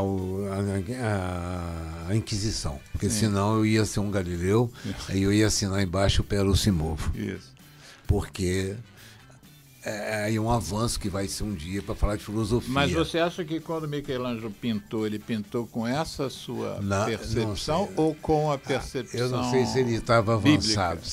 Acho que eu não sei te dizer, porque é um avanço de 500 anos. Será que o cara... E tem gênios, né? Tem gênios que têm uma visão de mundo, como o Galileu. Da Vinci pensou no helicóptero naquela época. Então, aí acho que não tinha nem bicicleta naquela época. Aí eu baixo a minha bola humildemente e fico no meu espaço de segurança. Mas eu acho que foi... Eu olho isso hoje, 500 anos antes, cacilda, eu fico espantado. O cara, como Freud, adiantou muito 100 anos antes. Freud tem um livro, e aí eu vou falar do neurônio. Ele era neurologista e histologista. Então ele tem um livro, eu posso trazer esse livro. Ele era histologista também. Ele desenhou um neurônio antes de Ramon e Cajal. E Ramon e Cajal ganhou o prêmio Nobel. Porque Ramon e Cajal fez lá, olhou no coisa, e Golgi fez as colorações, quer dizer, identificou a célula neuronal. Isso foi um boom da neurociência, meados do século XIX. E valeu o prêmio Nobel. Valeu o prêmio Nobel. Então, Freud fez isso, e não está no livro dele, tem desenhos isso. Aí depois Freud fala do contato entre dois neurônios. Quer dizer, Freud também antecipou o conceito de sinapse. Contato entre os neurônios, que depois veio para o Sherrington.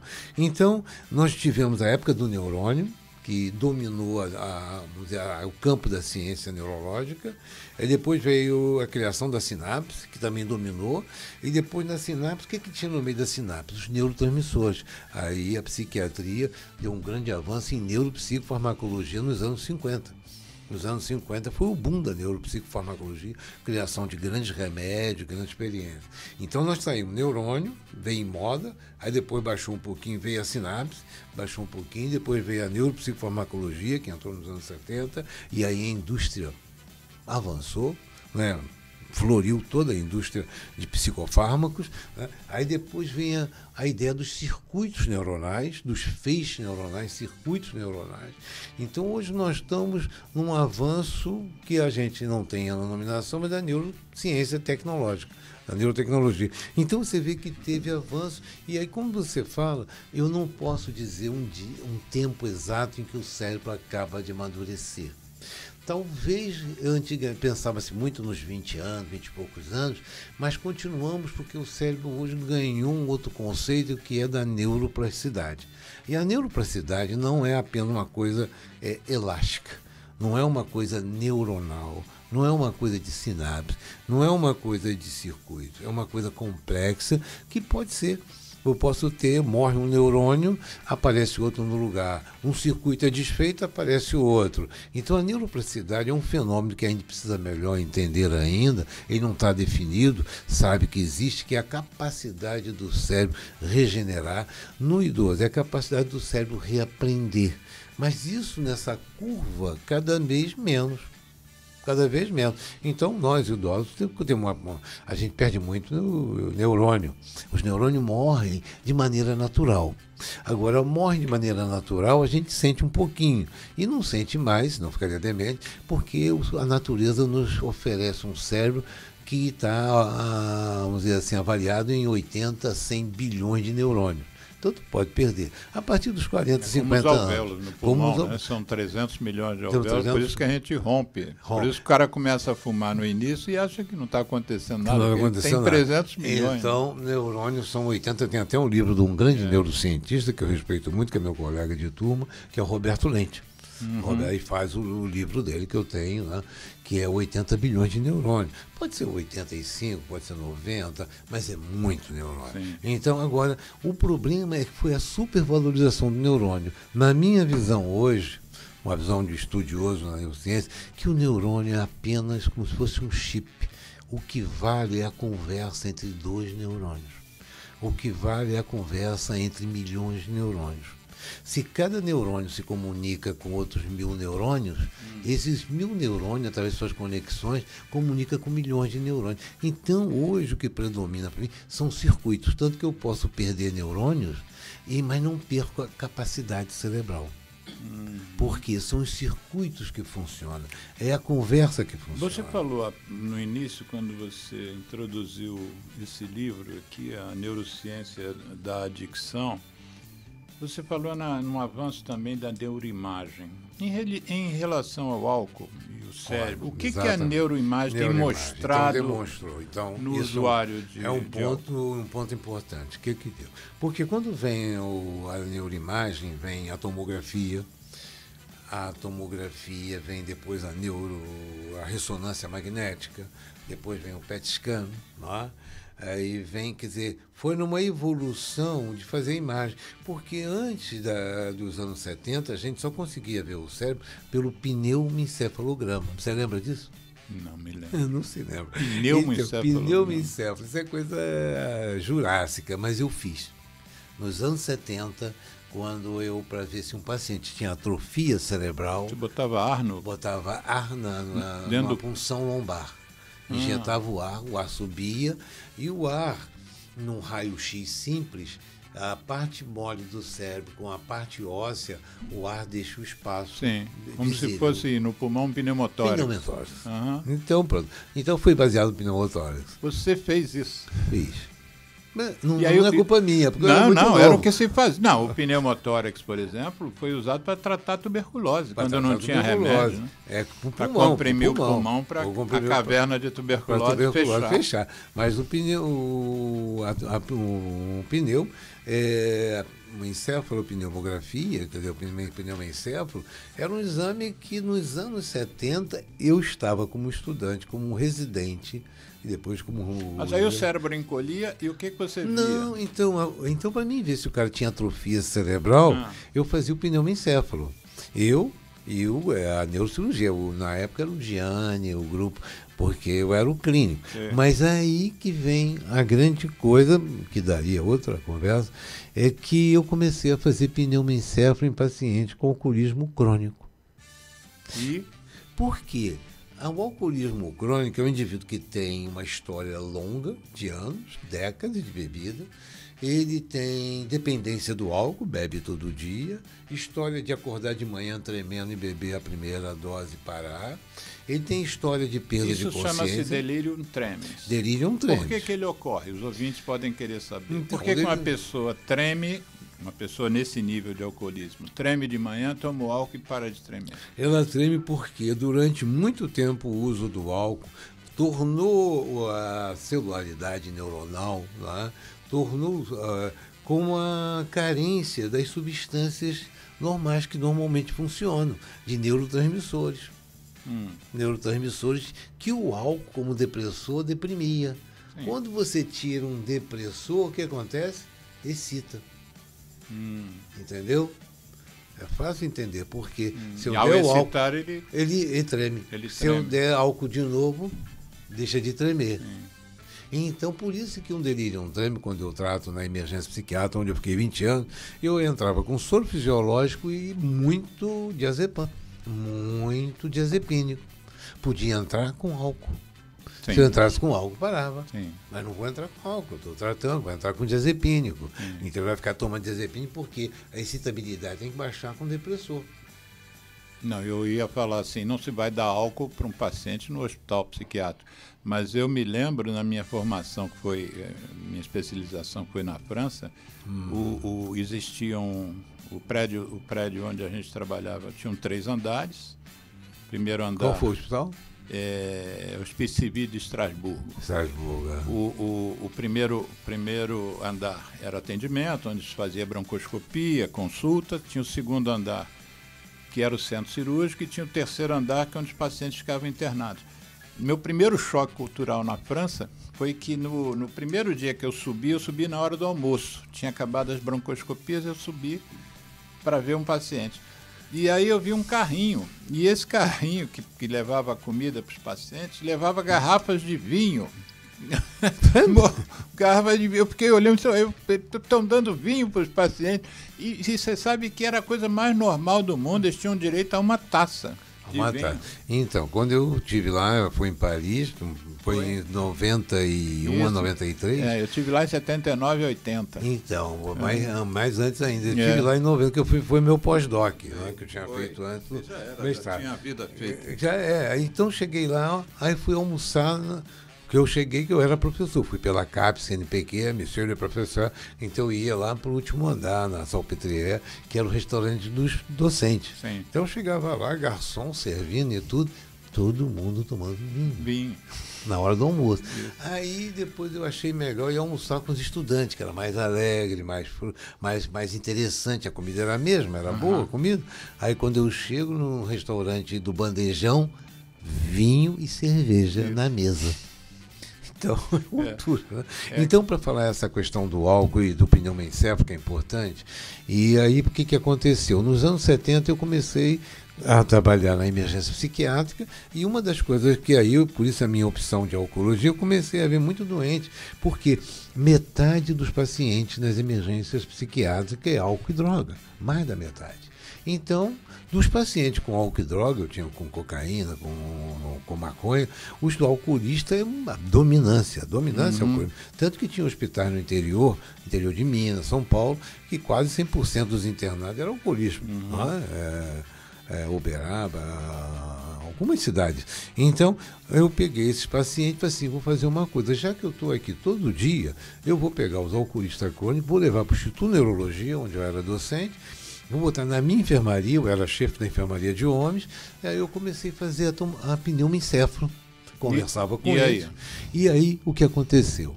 Quando eu faço pneumoencefalo num alcoolista crônico, com a clínica de dependência do álcool, consumo diário, episódio de delírio treme, várias internações, às vezes com convulsão, e com alterações mentais, perda de memória, perda cognitiva. Quando eu tenho um paciente neste padrão, eu posso dizer que a pneumoencefalografia era capaz de mostrar 80% dos casos com atrofia cerebral demonstrada no pneumoencefalo. Atrofia cerebral. Atrofia cerebral. Por essa falta de alimentação provocada pelo álcool atuando ao longo do tempo na célula. Pela falta de alimentação de oxigênio, eu quero dizer, não. Não, pela ação tóxica, tóxico-metabólica, é um conjunto de ações tóxico-metabólicas. E tem um outro detalhe importante, e isso também não está escrito nos livros recentes de neurociência, é que o álcool é um desidratante. Então eu tinha uma atrofia cerebral, em grande parte pela ação tóxico-metabólica, matando os neurônios por um mecanismo chamado apoptose tóxica, que é uma forma degenerativa de matar os neurônios. E outra coisa, quando eu mato os neurônios, é qualquer guerra. Eu não mato todo mundo de uma vez só, 100%. Eu mato 10%, 20%, 40% está bem ferido, outros 40% não tem nada, quer dizer, é uma gradação. Sim. Então eu tenho neurônios que já estão mortos, eu tenho neurônios que estão quase morrendo, então eu tenho neurônios que estão muito lesados e tenho neurônios sadios. Por isso que uma recomendação clínica, sempre é bom parar de beber. Isso que eu ia te perguntar. Sempre que para de beber, melhora. Porque aqueles que estavam quase morrendo, deixam de morrer. Aqueles que estavam muito feridos, melhora, porque para a ação tóxica. Né? E o que aconteceu? Eu fiz, então, 10 pacientes com pneumoencefalo, atrofia cerebral em 80%. Aí surgiu a tomografia, no final dos anos 70, por uma ajuda do professor Melo, que era um dos meus queridos mestres. Professor, eu fiz isso aqui, chegou um aparelho de tomografia, os primeiros aparelhos no Brasil de tomografia. Quando chegou no Rio, na Santa Casa, do serviço do Paulo Niemeyer. Então, Paulo Niemeyer, pai. Aí eu falei, professor, será que a gente falar com ele? Porque se eu fosse falar, não ia dar nada. Então, o professor Melo, na sua autoridade, ligou para o Niemeyer, falou com ele. Aí o Niemeyer disse, pô, que saco, eles vão fazer pesquisa. Mas o Melinho falou que era ele que estava também na pesquisa. Então, isso fez com que eu fosse à Santa Casa fazer tomografia computadorizada, a primeira no Brasil, em 10 pacientes alcoólatras. Eu estava na psiquiatria, transferi o doente para a neurologia, e lá ali no leito da neurologia eu arranjava uma ambulância para levar à Santa Casa. E qual foi a conclusão desses 10 casos? A conclusão, então eu tinha 80% de atrofia cerebral no alcoolismo crônico através do pneumoencéfalo. Com a tomografia computadorizada, eu conseguia 85% de evidência. Quer dizer, melhorou. Quando depois eu repeti esses exames em outros pacientes alcoolistas crônicos, no mesmo padrão, com ressonância nuclear magnética, que eu faço até hoje, o índice foi para 95. Então eu posso dizer que, pelo pneumoencéfalo, 80, pela tomografia, 85, pela ressonância nuclear magnética, 95, dos pacientes com alcoolismo crônico tem atrofia cerebral. Esses exames têm indicação, por exemplo, clínica? Você hoje vai investigar um paciente? Eu peço nos meus pacientes comuns. Isso é um exame hoje habitual. A tomografia nos pacientes com suspeita de atrofia cerebral no alcoolismo crônico. Qual é a indicação para concluir isso, então. Aí eu fui fazer com um professor. Por isso que eu sigo sempre os mestres, né? A melhor coisa é você ter mestre. Então, Alexandre Alencar, que era um neuropatologista, né? Do Instituto de Neurologia também, isso era o privilégio de estar no hospital universitário, como o Instituto de Neurologia foi e é ainda, né? Mas naquela época eu tinha laboratório de neuropatologia, tinha museu de neuropatologia. Então eu falei com o professor Alexandre, eu estou fazendo esse trabalho aqui. Ele então se interessou. Falei assim, vem cá, aí vamos arranjar então pacientes que morrem com atrofia cerebral. Sim. Então arrumei mais 10 pacientes com atrofia cerebral, com pacientes que morreram por abuso de álcool. Atrofia, deve ter até no IML, pacientes mendigos, mas com uma história nítida de abuso de álcool. Aí a atrofia cerebral chega, sabe quanto? 100%. 100%. Então, Alexandre, isso foi a grande aprendizagem que eu tive. Se o paciente chega à sua frente, quais são as características que fazem você pensar em atrofias, tirando a história alcoólica, mas o que ele apresenta? Então, no álcool, eu dou o diagnóstico. Eu tenho um paciente com alcoolismo crônico, com essas características, para dizer que ele é dependente do álcool, como eu te relacionei clinicamente, ele tem 100% de atrofia cerebral. Pode ser leve, moderado ou intensa. Não, mas eu quero saber o que ele apresenta. O que ele apresenta: déficit cognitivo, desorientação. É a mesma coisa que uma demência de Alzheimer, mais leve. É a mesma coisa que a demência senil, parecida. Então, no senil, que hoje eu atendo muito, nós estamos de atenção, hoje, de memória. De memória, eu tenho hoje, guarda, por exemplo, vai guardar um livro, guarda dentro da geladeira, esquece onde botou a chave, sai, se perde na rua. São vários sinais de desorientação mental, ou sinais de confusão mental, ou sinais de déficit cognitivo e déficit motores que podem aparecer. Para a gente não assustar os nossos ouvintes, se você fosse numa escala aí percentual entre as pessoas que bebem e as pessoas que chegam nesse momento, teria um percentual? Tem, então não vou dizer porque é o problema da ciência cartesiana. E aí eu vejo a escola americana e a escola europeia, que eu sou mais da escola europeia. Na escola americana, naturalmente, vai ter números muito exatos, mas eu acho que não dá para fazer um exato porque há plasticidade. Então eu tenho gente que bebe muito. Não o alcoolista crônico, esse que faz a mesma coisa para todos. Eu vou ter, se eu chegar até o nível de necrópsia, eu vou encontrar 100%. Isso eu falo e assino embaixo. Agora, o indivíduo que abusa de álcool, porque a partir de uma certa idade, uns 40, 50 anos, dependendo da saúde, a gente começa a perder muito neurônios. Então, quando eu pego a demência senil, eu tenho atrofia cerebral. A demência senil é atrofia cerebral. Então, agora, só que a demência senil, a atrofia cerebral, por uma morte apoptose de neurônios, por uma questão desgastante da idade, e tem um outro fator, que o álcool ajuda muito, é a desidratação.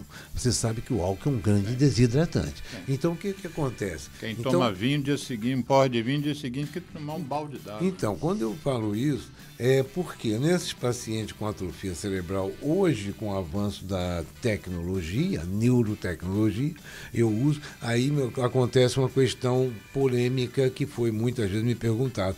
Professor, como é que acontece? Eu tenho um paciente com atrofia cerebral pela tomografia ou pela ressonância. 1 ano depois eu faço, ele melhorou. Os médicos não sabem muitas vezes responder. Ele melhorou, na verdade, não foi pela atrofia decorrente da apoptose neuronal. Ele melhorou porque o cérebro deixou de desidratar.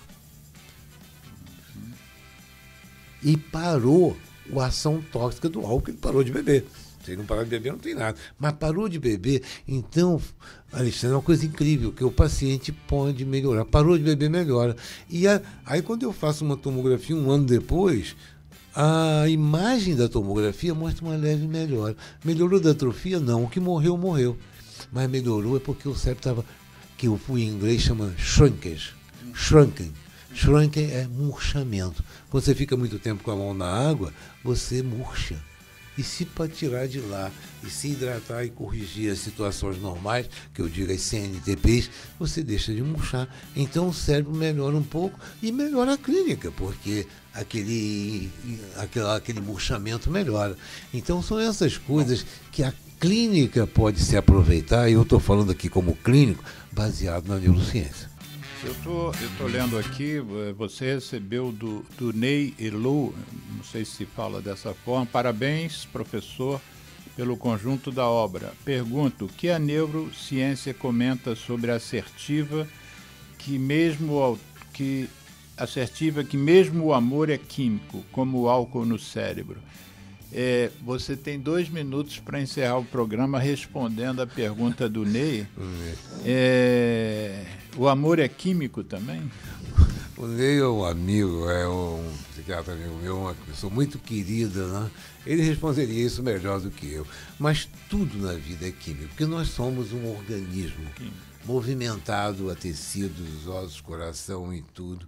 Então, quando você vê a mulher pela qual você é apaixonado, você cruza a esquina e olha ela, de repente, teu coração dispara para uma descarga adrenérgica. Química. Então, o teu cérebro descarrega também essa descarga adrenérgica química. Então, nós somos um produto. Por isso que eu tenho uma outra frase que eu uso muito, assim, para entender dependência química, é preciso entender a química da dependência.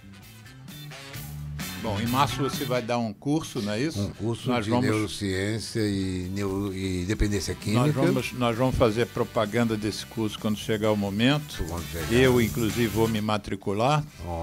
Chama-se uma honra. Tenho que, mais uma vez, te agradecer, Zé Mauro. Já está propondo um 3º programa. Mas hoje, dessa vez, a gente conseguiu ir um pouquinho. Não falou tudo, não. Tinha muito mais. Não falei do mundo. Ô, Geraldo, muito obrigado pelo teu apoio de sempre, os ouvintes aí pela atenção. Espero que vocês divulguem, cliquem aí quem estiver vendo pelo YouTube, clique aqui no sininho, se inscrevam no nosso canal, Centro Apoio ao Tabagista, e divulguem o programa. Zé Mauro, mais para frente você volta aqui, vamos escolher um outro tema para você. Mas não terminou esse. Mas esse eu já vi que é interminável, não adianta, não adianta forçar mais a barra. Bom fim de semana para todos, aproveitem o dia de sol aqui no Rio de Janeiro.